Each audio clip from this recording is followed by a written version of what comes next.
Hey there guys. Determining depth when targeting kokanee is probably one of the most important things that you need to get dialed in order to have a successful day on the water. And there's 4 ways to determine what depth you should be targeting kokanee. One is visual, so especially in spring or on cold water lakes, kokanee will be surface feeding, near surface. So like yesterday, I was on Fontenelle, water temps were around 58, 56. It varied depending on the time of day.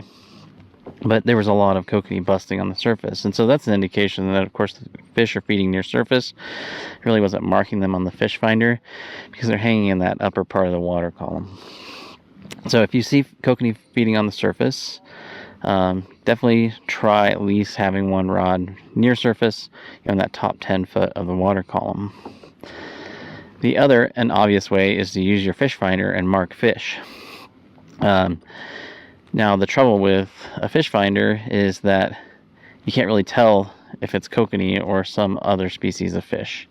Now we tend to have a lot of trout mixed into our kokanee fisheries, but we do have some spiny ray fisheries mixed into like perch and bass and such, and so it can get tricky determining what species is which when you're looking at your fish finder screen. But not a lot of fish school up like kokanee do, but then again, kokanee aren't always schooled up, especially in spring.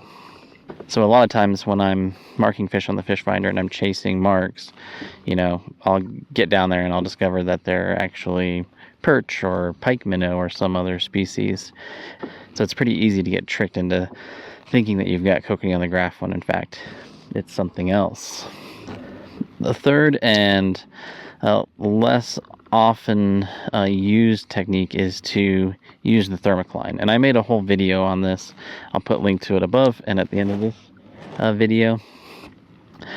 And the Thermic Line forms in some lakes during the summertime when you get a warm layer of water stacked on top of a cold layer of water, and oftentimes kokanee are going to hang on that Thermic Line because it tends to have greater concentrations of their food resources, and it tends to have more ideal temperatures that they need.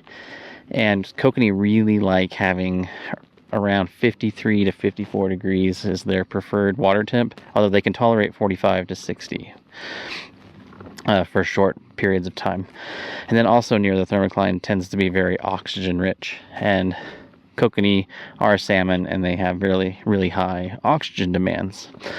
So the Thermic Line is a really good place to start if you're going out on the lake and you're not marking a lot of fish or kokanee are widely scattered, but you have a Thermic Line formed. Definitely put one of your rods down near that Thermic Line. It really depends on the lake. Generally, in most of the lakes I fish in the inland west, Thermic Line tends to be between 25 and 40 feet, but some lakes never form Thermic Lines because they are influenced by rivers, so they have lots of water coming in, and so the Thermic Line never really can form. They're always mixing. And so what do you do in those situations? Well, what you can do is you can use a data sensor here. This is a Fishhawk TD, and I'm going to show you how I use this. Okay, we're going to drop this sensor down, see if we can find what temperature the kokanee are at. So I'm going to press start, drop this overside. This Fishhawk TD is going to record the temperature as I drop it down through the water column.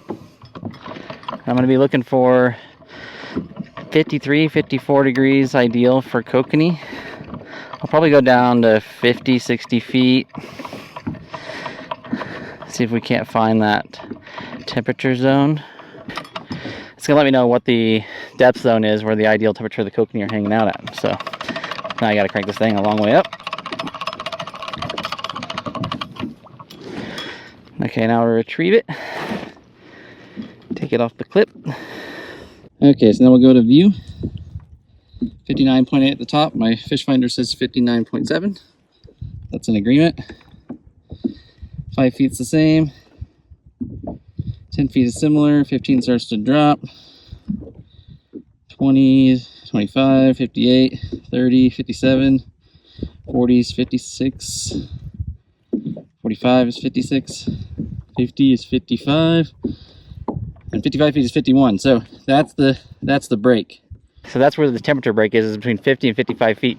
So those kokanee are going to be hanging right tight in that break zone. They're not going to want to go down and hang out in 51 for very long. So I think that's probably a good place to start, would be either 45 or 50. Of course, as expected, I'm marking them in that 40 to 50 foot zone. That's that 54, 53 degree temperature is right in there, and that's where the fish are. Alright guys, so I hope that video helped you understand a little bit some tactics you can use to determining depth for targeting kokanee. It's such a critical thing. I mean, there's so many times that, you know, I'm just fishing 10 feet too shallow or 10 feet too deep, and once I get dialed in, I start picking up those fish. So if you have any questions, just let me know in the comments section below. I'll put links to this TD Fishhawk TD sensor so you can do a little more research on it, and be sure and check out my Thermic Line video. It's very, very educational and informative for the summertime kokanee angler. You'll catch more fish in the summer, I swear, if you watch that video. Alright guys, I'll see you next time.